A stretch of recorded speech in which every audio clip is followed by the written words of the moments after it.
Hey there, friend. Welcome back to Daily Dose Radio here in the Bible Bistro. Well, come on in here and sit down with me, and let's open our Bibles up today. We're going to look at Psalm 139, verses 11 and 12 today. So if you have your Bible, why don't you turn over there with me. Now, we've talked all this week about this first half of Psalm 139 having two different parts, two sections. The first one is the section in verses 1 through 6 about God's knowledge and our lack of knowledge.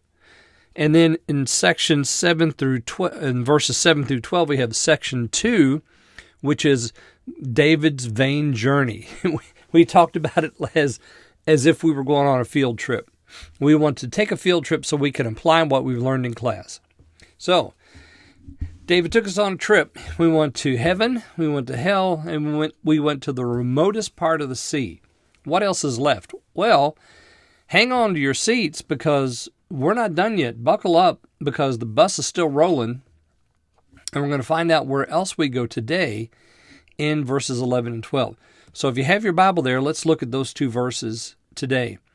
Verse 11, if I say, surely the darkness shall cover me, even the night shall be light about me. Yea, the darkness hideth not from thee, but the night shineth as the day. The darkness and the light are both alike to thee.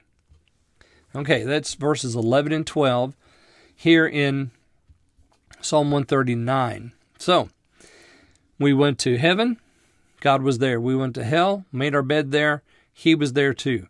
We flew out to the farthest part of the sea and found out that He was there. His hand would lead us and He would hold us. But we're still running from Him.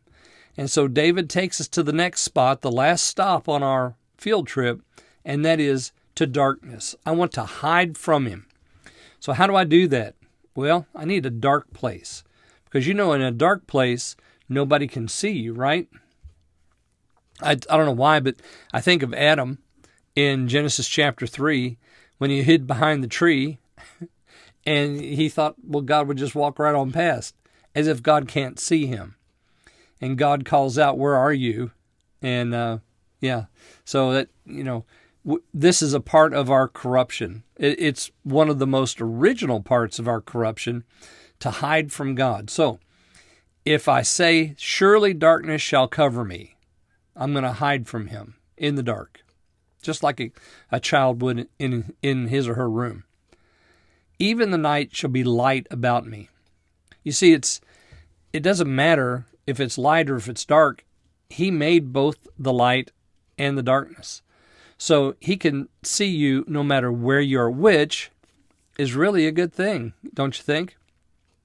So, even darkness is not dark to you, is what he says here. Both darkness and light are alike to thee. So God made them, He can see, and even in these places where we think we can hide, heaven, hell, the furthest point out in the ocean, or in the dark places, so that God can't see us. No, can't hide from Him.